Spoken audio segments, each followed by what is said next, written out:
Good morning, Dan and Amy. So the confirmation hearing for Trump's Secretary of State pick, Rexon, as I have coined him. And other people have tried to steal that, but every time you say Rexon, I say trademark Dan Proft. That's mine. That's Rexon, Rex Tillerson. He's before the Senate committee. Today we'll also have day 2 of the Jeff Sessions confirmation hearing. Cory Booker is going to testify against him. And President Obama, on his way out the door last night in Chicago, had this to say about where he leaves America. In 10 days, the world will witness a hallmark of our democracy. After my election, there was talk of a post-racial America. No, that's not it. After my election, this is it. that's what you did. You were the change. You answered people's hopes, and because of you, by almost every measure, America is a better, stronger place than it was when we started. America's a better, stronger place than when we started. He went on to say, importantly, in terms of better, stronger place, safer place is implied. He said, no foreign terrorist organization has successfully planned and executed an attack on our homeland these past 8 years, although Boston and Orlando remind us of how dangerous radicalization can be. Our law enforcement agencies are more effective and vigilant than ever. Oh, by the way, Fort Lauderdale apparently reminds us how dangerous radicalization can be as well, because we find that, according to a report promulgated by Judicial Watch yesterday, that the Fort Lauderdale airport shooter is a Muslim convert who years before joining the U.S. Army, took an Islamic name, downloaded terrorist propaganda, recorded Islamic music online. Perhaps that information could have been unearthed by law enforcement when they had this person in their custody in December. For more on all of these associated topics, we're pleased to be joined again by our friend Dr. Sebastian Gorka, Fox News counterterrorism strategist, author of the New York Times bestseller, Defeating Jihad. Dr. Gorka, thanks for joining us. Appreciate it. It's my pleasure. Happy New Year. Happy New Year. So why don't we start with what President Obama had to say yesterday generally, and then we'll get to the specifics. Is America a stronger place in the national security sense than it was 8 years ago? Let's just ignore the politics and the hyperbole and the narrative and the spin. Let's look at the facts. ISIS holds territory in multiple countries around the world, from West Africa to Syria. It has recruited more than 80,000 jihadis. It has managed to inspire attacks across America. In just the last 2.5 years, more than 120 people have been arrested or killed in America linked to ISIS. The Orlando killer, as he was mowing down 49 people, decided to call the 911 dispatcher and tell the dispatcher, I am doing this for Abu Bakr al-Baghdadi, the caliph, the emperor of the new Islamic State. One last data point. According to the SITE intelligence group, outside of Iraq and Syria, so outside of the war zone, in the last 9 months, we have seen a jihadi attack occur every 83 hours. Not 83 days, 83 hours. So what do you think, Dan? Are we safer or not?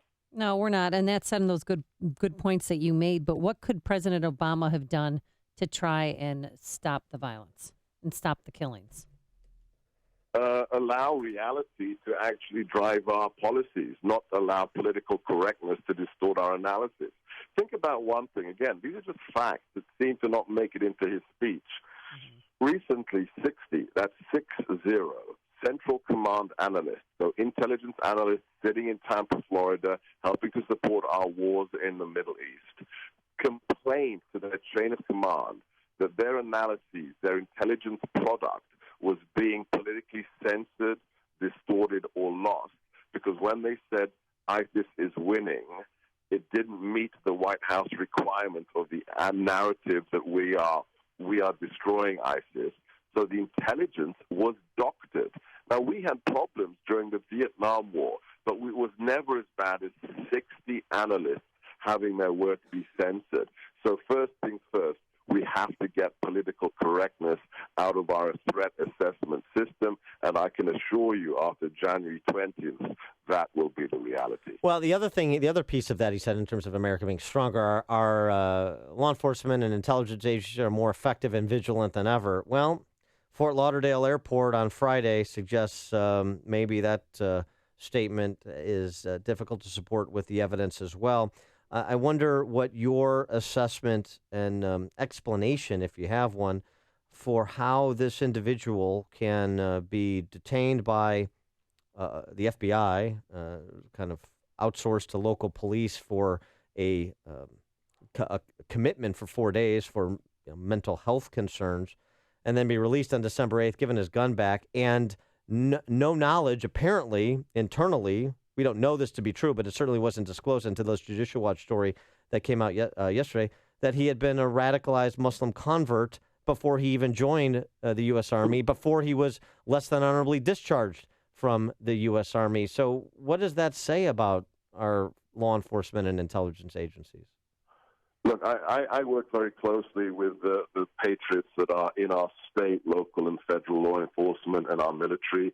If there are lapses, if there are balls that are dropped, I always start to look at the leadership. I look at the political appointees. I don't look at the people pounding the pavement or the special agents that are, manning the field offices. The fact is we have had a distortion, a political distortion from way on up high. The fact that you have the Attorney General of the United States, the most senior law enforcement officer, try to censor the transcript of Omar Mateen's call to the 911 dispatcher, that tells you what you need to know. So the fact is, I don't blame local law enforcement. It is the rules of engagement. It is what the federal government's leadership has imposed that most often is the problem. And if you deny who the enemy is, if you pass words to the outrageous extent that we've had multiple ISIS attacks in the United States, and as president we say we haven't had a foreign managed attack on the United States since I've been president, that's like Clinton saying what sexual relations don't mean and do mean, and what is. It is blatant perversion of reality that leads to the endangerment of American citizens. Sebastian, Gorka, I wanted to get your take on CNN's exclusive that they're touting all last night and this morning, that they have classified documents on Russian interference that has compromising information about Trump financially and personally. And they claim it's a 2-page synopsis out of 36 pages that was compiled by a British operative that says that Trump surrogates were in contact with Russian operatives during the campaign. Do you believe it? I'm not going to waste your listeners' time on fake news. When the people who peddled this originally said they can't verify it, then you know everything. When the bag carrier, Gray Lady, the New York Times said they're not going to run this because it's so fallacious and bogus, what are we talking about? Let's just ignore this and move on. It is so childishly political, it's absurd. Well, BuzzFeed, I understand, but it's CNN. So what? It's still the same. It's still the same unverifiable claims. Who cares who reports it? Mother Jones wouldn't. Right. Mother Jones wouldn't publish it.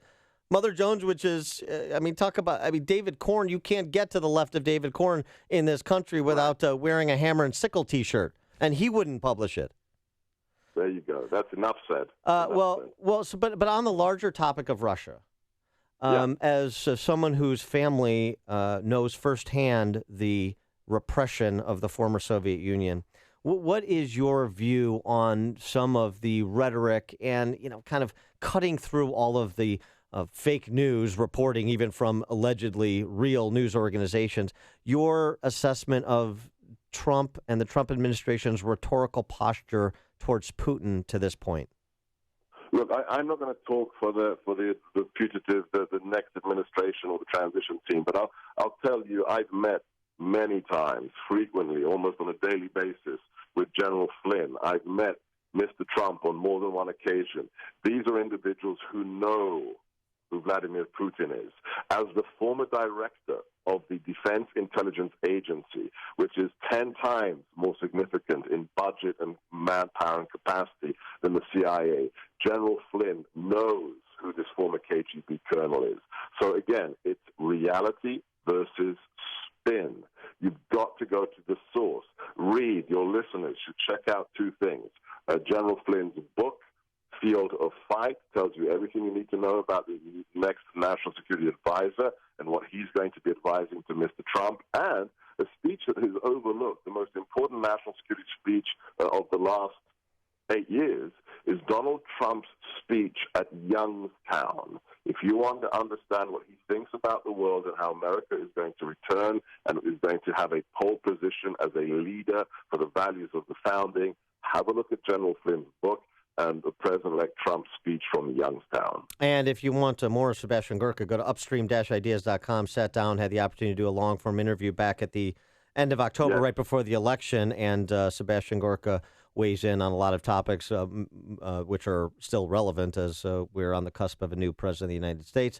Dr. Sebastian Gorka, author of Defeating Jihad, and you can get his insights routinely at thegorkabriefing.com. Dr. Gorka, thanks as always for joining us. Appreciate it.